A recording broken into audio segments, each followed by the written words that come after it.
Attention mga Filipino senior citizen, paano nga ba mag-register sa NCSC database? Ano nga ba ang website? Saan kayo pupunta? Yan ang ating ituturo sa video na ito. Hold up.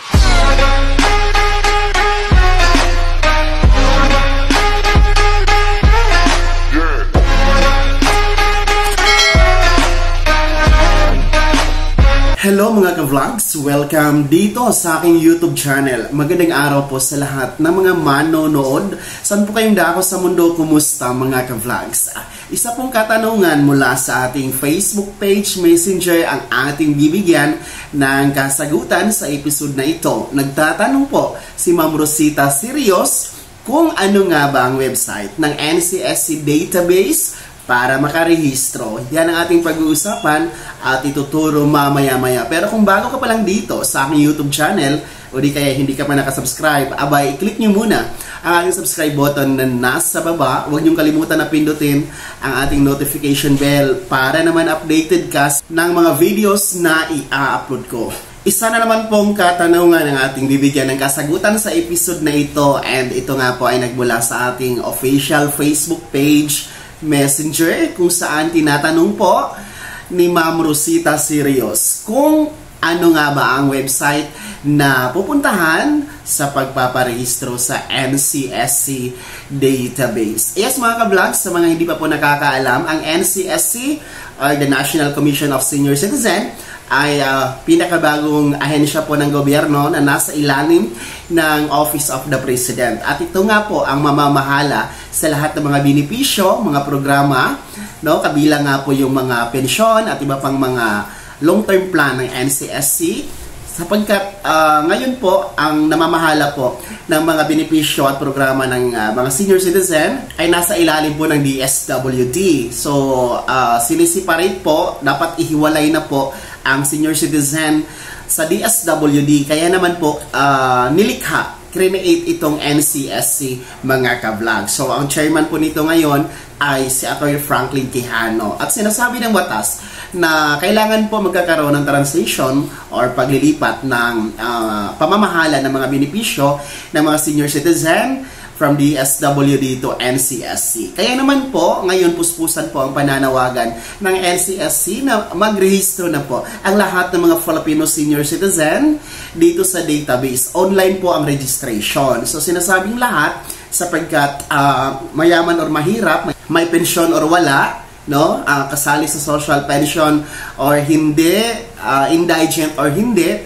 abay kasama po dapat na magparehistro sa NCSC database. So, sa ngayon mga ka-vlogs, nasa mahigit 6 million na po ang andyan nakarehistro sa website ni NCSC. At ayon po sa NCSC, no, target po talaga ang more than 12 million na mga Filipino senior citizen na marehistro dyan sa NCSC. Kaya naman po, dito sa katanungan ng ating isa sa viewer na si Ma'am Rosita Sirios ay ano nga po ba ang website ng NCSC registration? No? Kasi parang kalahati pa talaga hindi pa nakarehistro, and maybe no, isa sa mga dahilan na hindi pa narehistro ay hindi alam saan pupunta na website. So, ang website po, ulitin ko ito, no, though paulit-ulit na itong binibigay ko, pero para po sa iyo, Ma'am Rosita Sirios, at sa iba pa pong mga senior citizen na hindi pa alam, ang website po ay ang www.ncsc.gov.ph.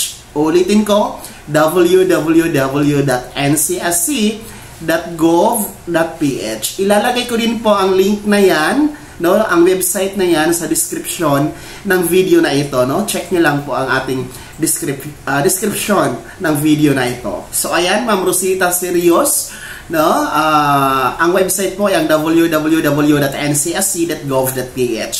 Mahalaga po na magrehistro kayo sa database ng NCSC kasi target, no, possible talaga target na magkakaroon ng transition by 2025 next year. So dapat andyan na po yung lahat ng impormasyon nyo sa database ng NCSC. Kahit po kayo ay narehistro na sa OSCA or rehistrado na kayo sa DSWD or kayo ay meron ng social pension, kailangan pa rin po na magrehistro sa database ng NCSC dahil ayon po sa chairman ng NCSC, mayroon pong mga impormasyon na kailangan pong i-fill up sa database na wala po doon sa OSCA. No? Kasi isa sa mga i-fill up natin dyan sa registration ng NCSC ay yung mga skills ng ating mga senior citizen. So dyan kasi magbabase yung ating NCSC doon sa kanilang long-term plan, no? Kung saan po ay meron silang long-term plan na magkakaroon ng pabahay or housing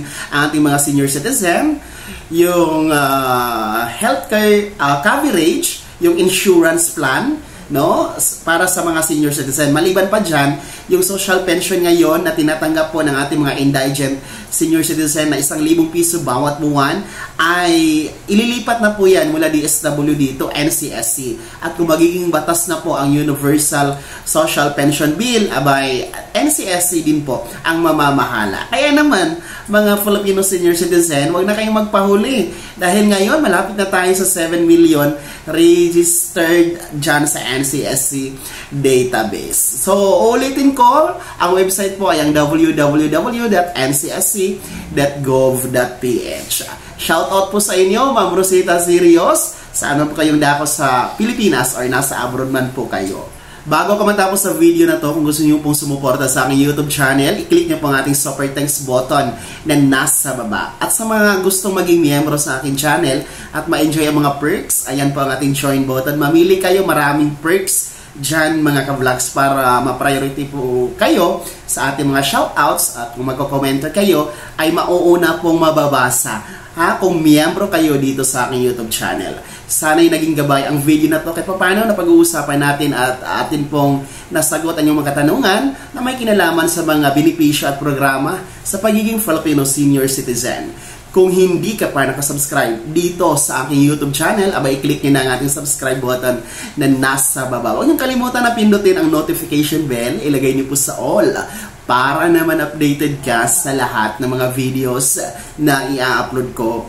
At maaari nyo ding i-like ang video na to. Kung meron ka pang mga katanungan, maaari nyo i-komento sa comment section na nasa baba. At paki-follow na din po ang aking official Facebook page na nasa screen nyo.